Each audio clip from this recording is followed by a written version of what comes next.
Assalamu alaikum. Hello everyone. Welcome to my channel.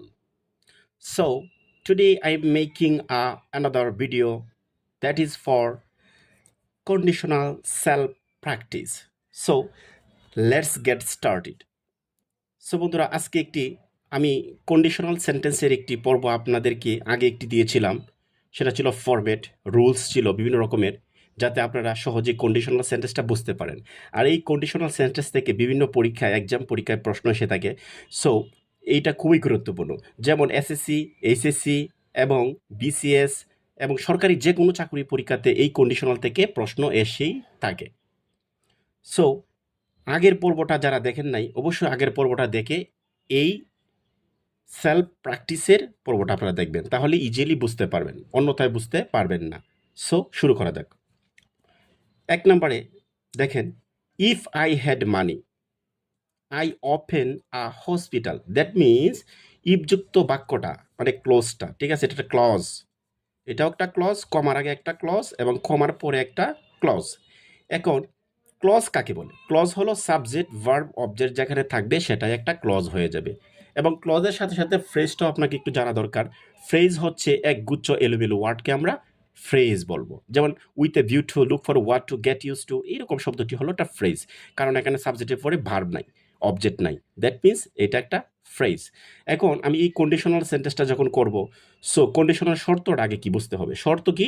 শর্ত হলো প্রথমেই একটা সেন্টেন্সের শুরুতেই একটা ইফ থাকবে এবং একটা কমা থাকবে, তখনই ভাববেন সেটা কন্ডিশনাল সেন্টেন্সের মধ্যেই আছে এবং পরবর্তী একটা ক্লজ থাকবে। সো এই যে দেখেন, ইফ আই হ্যাড মানি, যদি আমার কি টাকা থাকতো, তে আই ওপেন আ হসপিটাল, আমি একটি হসপিটাল কি খুলতাম, ঠিক আছে। তো ইফযুক্ত বাক্যটা দেখেন তো কোন টেন্সের মধ্যে আছে, টেন্সটা আপনাকে জানতে হবে, নয়তো কিন্তু এগুলো করা যাবে না।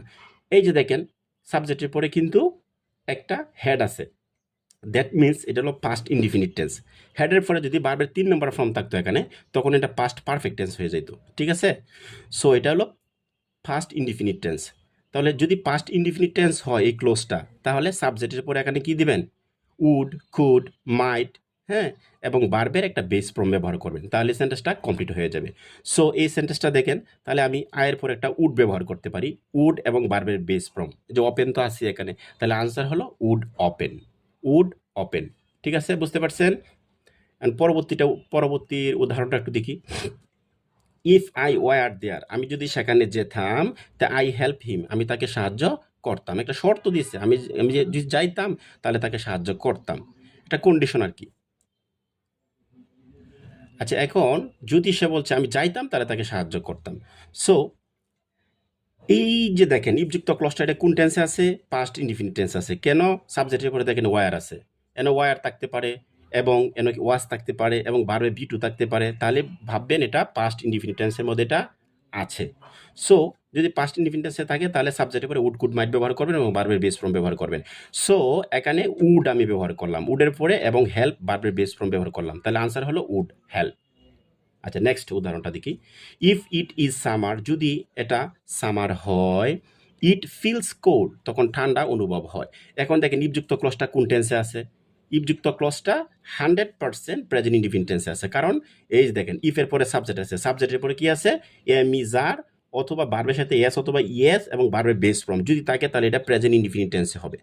যদি প্রেজেন্ট ইনডিফিনিট টেন্সে হয়, তাহলে ইফযুক্ত ক্লজটা যদি প্রেজেন্ট ইনডিফিনিট টেন্সে হয়, তাহলে আপনারা কি করবেন? তাহলে আপনারা এই সাবজেক্টের পরে কি করবেন? একটা শ্যাল ব্যবহার করবেন।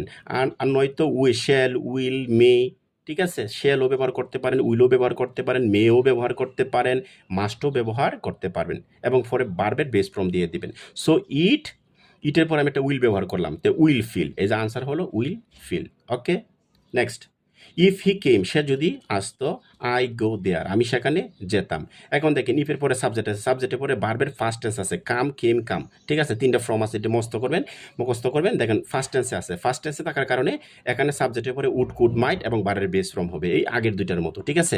তাহলে কি আনসার দিলাম? কুড গো, বেস ফর্ম তো এটা আছে, ঠিক আছে, could go.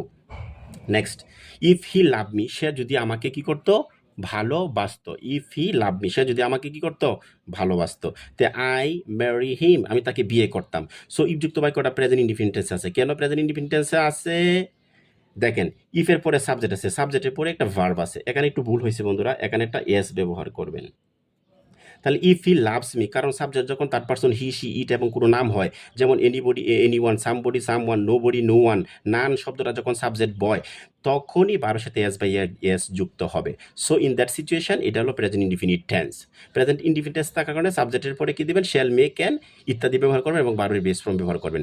So I will Mary, আয়ের সাথে উইল ব্যবহার করবেন না, সরি, আয়ের সাথে শ্যালও ব্যবহার করতে পারেন, উইলও ব্যবহার করতে পারেন। যখন কোনো এমফেসাইজ করবেন, জোর দিয়ে বোঝাবেন, তখন আয়ের সাথে উইল ব্যবহার করবেন, অন্যথায় সবসময় শ্যাল ব্যবহার করবেন। সো আই শ্যাল ম্যারি হিম, আমি তাকে বিয়ে করব।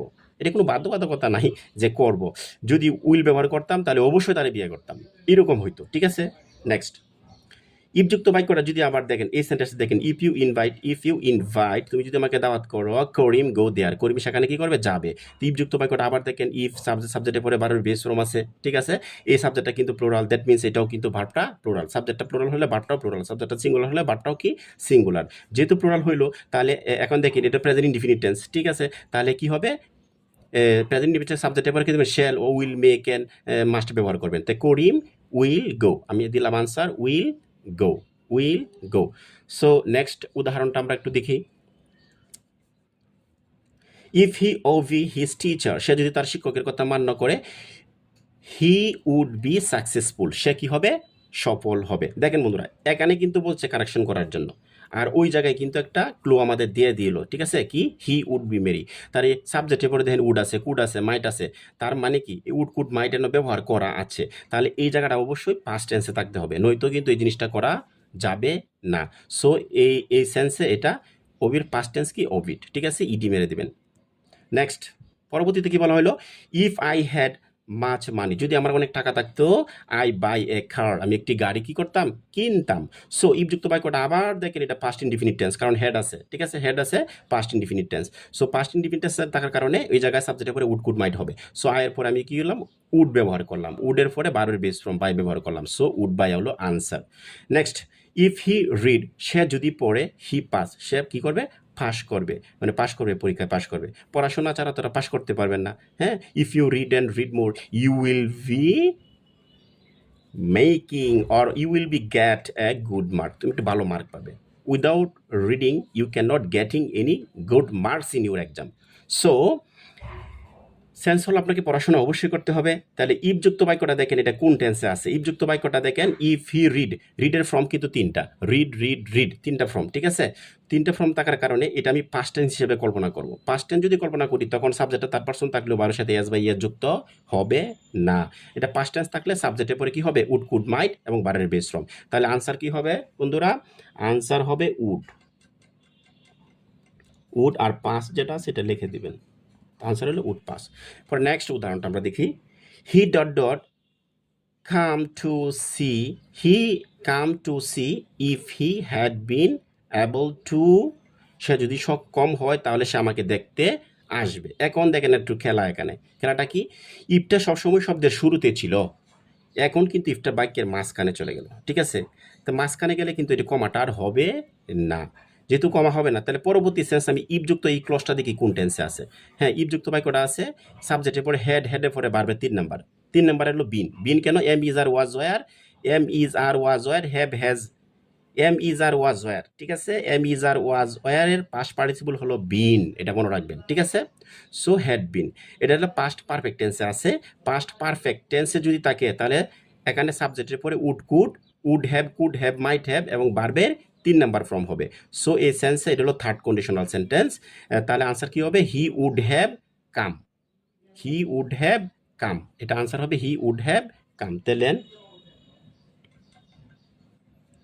Would have come, came, come, past participle, এই যে হলো আনসার। এখন পরবর্তীতে দেখেন, একটু আমরা উদাহরণ দেখি। Had I been in your situation, যদি আপনার পরিস্থিতি বা অবস্থাতে আমি থাকতাম, হ্যাঁ, যদি আপনার অবস্থানে আমি থাকতাম, তো অ্যাকসেপ্টেড দ্য অফার, আমি কি করতাম, এই অ্যাকসেপ্টটা আমি, অফারটা আমি কি করতাম, গ্রহণ করতাম। দেখেন, তাহলে এই জায়গার অংশটা দেখেন, had I been, that means এটা কিন্তু থার্ড কন্ডিশনাল সেন্টেন্সের মধ্যে আছে। ঠিক আছে, তাহলে এই জায়গার মধ্যে would have, could have, might have এবং বারবার 3 নাম্বার ফর্ম ব্যবহার করবেন। তাহলে কি হবে, would have. Would have accepted, CEPTED, answer হবে উড হ্যাভ অ্যাকসেপ্টেড। সো এখন নেক্সট দেখেন, if I have a camera with me, যদি আমার সাথে একটি ক্যামেরা থাকতো, I would have taken some photographs, আমি কিছু ফটোগ্রাফ করতাম। এখন দেখেন এই সাম, প্রথম যে ক্লজটা আছে এই ক্লজটা দেওয়া আছে, এখানে আপনার সলিউশনটা করতে হবে। আর এই জায়গাটা কিন্তু করা আছে, দ্যাট মিনস এই জায়গাটা যেহেতু করা আছে, এটা কোন টেন্সে আছে আগে এটা বুঝতে হবে। তাহলে ইফের পরে would have, could have, might have, could have, might have এবং ভার্বের 3 নাম্বার ফর্ম আছে, দ্যাট মিনস এটা থার্ড কন্ডিশনাল সেন্টেন্স। তো এখানে এই প্রথম অংশটাতে উড হ্যাভ, কুড হ্যাভ, ভার্বের 3 নাম্বার ফর্ম ব্যবহার করতে হবে। তাহলে দেন উড হ্যাভ, এই হ্যাভের 3 নাম্বার ফর্ম কি? হ্যাড। তাহলে হ্যাভ হ্যাজের 3 নাম্বার ফর্ম হলো কি? হ্যাড, মনে রাখবেন, ঠিক আছে? তো উড হ্যাভ হ্যাড, এটা আনসার এটা। নেক্সটে কি বলছে? Had I the wings of a bird, যদি আমার পাখির মতো ডানা থাকতো। এটা দেখেন ইচ্ছাসূচক অকল্পনিক বাক্য, যেগুলা কল্পনা করা যায় না, ঠিক আছে? এই সেই সেন্সের ক্ষেত্রে, সেই সেন্সে যদি হয় অকল্পনিক ইচ্ছা, যে আমি যদি রাজা হইতাম, আমি যদি কি হইতাম, রাজা হইতাম, আমার যদি পাখির মতো ডানা থাকতো, তাহলে আমি আকাশে উঠতাম, এরকম সেন্সে যদি কোনো বাক্য হয়, তাহলে এখানে শুধু সাবজেক্টের পরে কি দিবেন? একটা উড ব্যবহার করবেন। তাহলে কি হবে? Would fly, would fly, answer কি? Would fly. So next, last, if I had been a king, যদি আমি রাজা হইতাম। দেখছেন ইফযুক্ত বাক্যটা কোন টেন্স আছে? থার্ড কন্ডিশনালে আছে। তাহলে এখানে would have, could have, might have, ভার্বের 3 নাম্বার। তাহলে কি দেন? উড হ্যাভ হেল্পড, শেষ। তাহলে এটা হলো থার্ড কন্ডিশনে থাকার কারণে এখানে সাবজেক্টের পরে would have, could have, might have, ভার্বের 3 নাম্বার ফর্ম দিয়ে দিলাম। তাহলে বন্ধুরা, এই যে ক্লাসটা করলাম আজকে, যে কন্ডিশনালের ক্লাস করলাম, সলভের ক্লাস করলাম, আশা করি আপনারা বুঝতে পারছেন। হ্যাঁ, সো এই ক্লাসটা বুঝতে হলে আগের ক্লাসটা একটু ভালো করে দেখবেন, তাহলে জিনিসটা একটু ক্লিয়ার হয়ে যাবে। এবং এটা খুবই গুরুত্বপূর্ণ একটা টপিক, আপনারা যদি একটু ভালো করে পড়েন, তা আশা করি কন্ডিশনাল সেন্টেন্স নিয়ে আর কোনো প্যারার মধ্যে থাকবেন না। কন্ডিশনাল সেন্টেন্সটা আপনাদের কাছে অনেক ইজি হয়ে যাবে, এবং এটা গ্রামারের একটি গুরুত্বপূর্ণ একটা পার্ট বা অংশ, ঠিক আছে? আপনারা খুব মনোযোগ সহকারে যদি ক্লাসটা 1 থেকে 2 বার বা 3 বার দেখেন, ইনশাআল্লাহ আমি আশা করি যে আপনারা ইজিলি কন্ডিশনাল সেন্টেন্স থেকে যে কেউ আপনাকে প্রশ্ন করুক, আপনারা ইজিলি এর উত্তর করতে পারবেন। ইভেন দো আপনারা যখন কোনো প্যারাগ্রাফ বা কম্পোজিশন লেখেন, তখন কিন্তু ইচ্ছা করলে এই সেন্টেন্সগুলা, বাক্যগুলো ইউজ করতে পারবেন। এমনকি দুজন বন্ধুর মধ্যে যদি কথাবার্তা বলেন বা কথা কথা বলেন, তখন কিন্তু এই কন্ডিশনাল সেন্টেন্সটা ইউজ করতে পারেন। যে ইফ ইউ ইনভাইটেড মি, তুমি যদি আমাকে দাওয়াত করো, অথবা ইফ ইউ ইনভাইটেড মি, তুমি যদি আমাকে দাওয়াত করো, তো আই উড গো, আমি যাব টু দ্য পার্টির মধ্যে। তো ইফ ইউ লাভ মি, তুমি যদি আমাকে ভালোবাসো, if you love me, present tense, তাহলে আই উইল লাভ ইউ, অথবা আই মে লাভ ইউ, অথবা আই মাস্ট লাভ ইউ। আপনারা বিভিন্ন রকমের সেন্টেন্স তৈরি করতে পারবেন যদি ফর্মুলাটা জানেন। ফর্মুলাটা খুবই গুরুত্বপূর্ণ। সো অ্যাট লাস্ট বলবো, যদি আমার এই ক্লাসটা আপনাদের ভালো লাগে, অবশ্যই আপনারা আমার এই ইউটিউব চ্যানেলকে সাবস্ক্রাইব করবেন, এবং সাবস্ক্রাইব করবেন যাতে করে আমি আরও নতুন নতুন গ্রামারের আইটেম নিয়ে আপনাদের সামনে হাজির হতে পারি। হ্যাঁ, এবং উৎসাহ পাই যে আরও আমি ভিডিও করব, কারণ আমার ভিডিওগুলো মানুষে ফলো করে বা দেখে। সো এই জন্য একটা ভিডিও তৈরি করলে কিন্তু অনেক কষ্ট হয়, অনেক শ্রম যায়, ঠিক আছে? সো আপনারা যদি শ্রমের বিনিময়ে একটু সাবস্ক্রাইব করেন, একটু লাইক, কমেন্ট, শেয়ার করেন, তাহলে অনেক নিজের কাছে অনেক ভালো লাগে, যাতে এবং উৎসাহিত হই, যাতে আরও নতুন নতুন ভিডিও তৈরি করতে পারি। আর আমার এই ভিডিওতে কোনো টাকা পয়সা কোনো কিছু নেওয়া হয় না, ডিরেক্টলি আমি এটা ইউটিউবে চ্যানেলে আমি দিচ্ছি। সো আপনাদের উপকারের জন্য। আর দীর্ঘ 13 বছর যাবত আমি ওই ইংরেজি পড়াই। হ্যাঁ, সো এই হিসাবে আমি দিলাম। আচ্ছা, ঠিক আছে, আমার অনেক স্টুডেন্ট আছে, স্টুডেন্টরাও আমার ক্লাসগুলো ফলো করে দেখে।